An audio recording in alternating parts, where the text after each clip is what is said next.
Hey everybody, don't worry, I didn't die. That was just my little having fun with the video. You know, that was my little homage to Alfred Hitchcock's Psycho. And thank you for clicking on this video. And today I'm going to be talking to you about my favorite horror films. And for some of you, you might not like horror movies. And so I don't want to waste your time, so you might as well just go ahead and click off, because this isn't going to be for you, because I like some pretty crazy movies.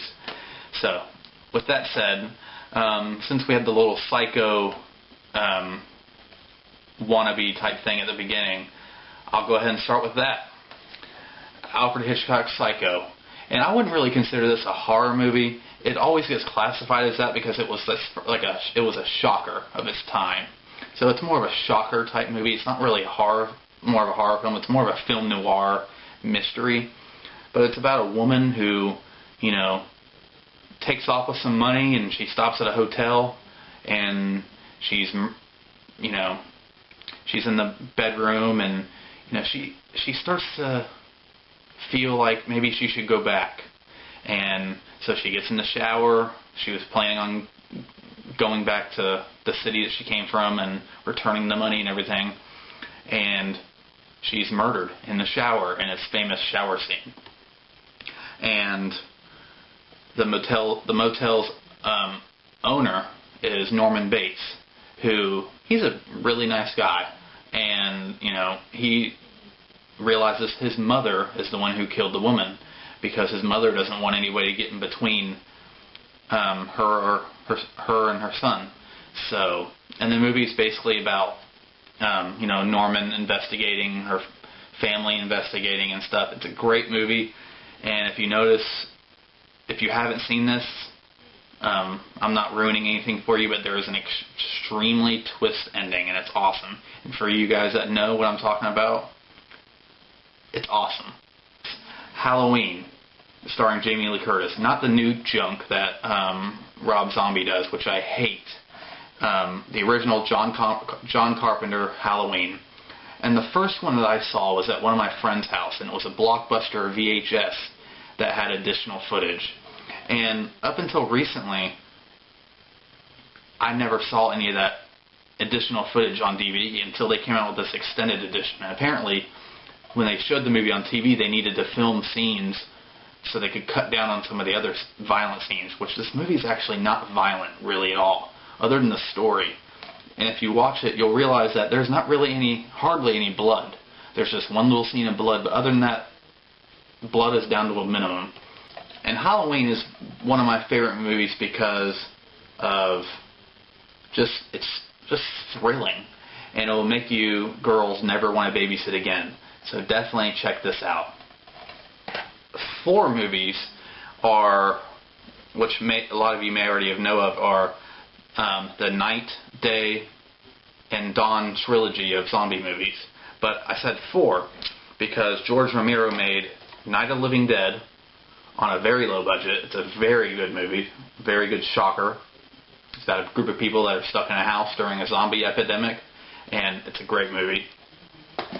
Dawn of the Dead, which came out about 10 years later, it is about the zombie epidemic, which I've talked to you about before. This is one of my all-time favorite movies, about a group of people hiding out in the mall and trying to keep away from the zombies.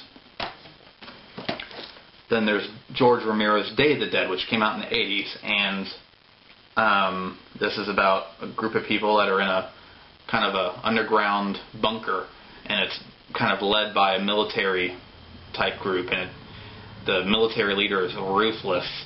And for those of you that are wondering about that like gory movies, this movie contains some of the most realistic gore you will ever see. That's awesome. You got to see this.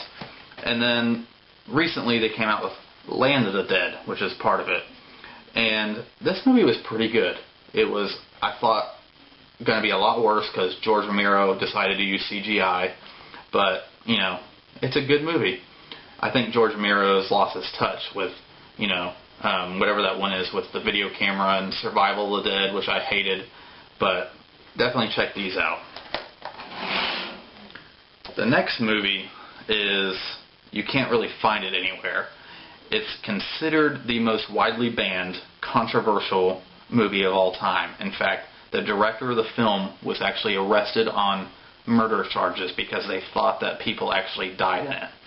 And this movie is Cannibal Holocaust. And you will never be able to find this movie at any Blockbuster. I'm not sure if it's on Netflix, but it is a very graphic movie. And the name is Cannibal Holocaust, but it's actually not as crazy of a story as it may seem. It's about a professor who sends a group of people out into, I think the Amazon, to learn about a group of people, and they were going to film this documentary while they were doing it. And the professor never heard from them again, and he figured they must have died or whatever. And so the professor goes on a trek out to the Amazon or wherever it takes place, and gets to know the people that haven't been civilized. It's like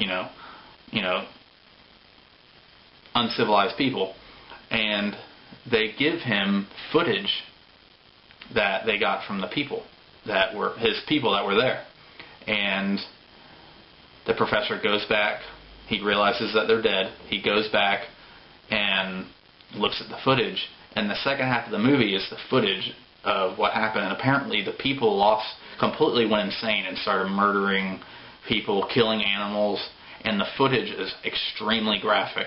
And this movie, it's great. It's not for barely, it's very good and it's a masterpiece, but it's not for everyone at all because it is very violent and very graphic. But it is a good movie that shows how the difference between an uncivilized human being and a civilized human being and how far we've come. And this movie I wouldn't even consider really a horror movie. It's kind of a documentary / it's not a mockumentary, but it's more of a statement. Like, I don't consider this any more thrilling than I do, like a movie like Seven or something like that, because that's not what it is at all. I guess in the realistic sense, it's kind of like Apocalypto, and graphic. It's not any more thrilling than that. So, but it gets a bad name because it was banned and everything. But it is extremely violent and extremely graphic. And it's just insane. But it's a great movie. And it's not for anybody, or it's not for everybody. And neither is this next movie, which is Wes Craven's Last House on the Left, which is about a couple girls who go to a concert, but before they get to the concert, they want to get some drugs. And they are tricked by some convicts, and they're pretty much abused and raped, and one of them is actually murdered. And the other one, they think they killed the other one. The other one escapes, and it happens around in their, the girl's lake house, which her parents are at. And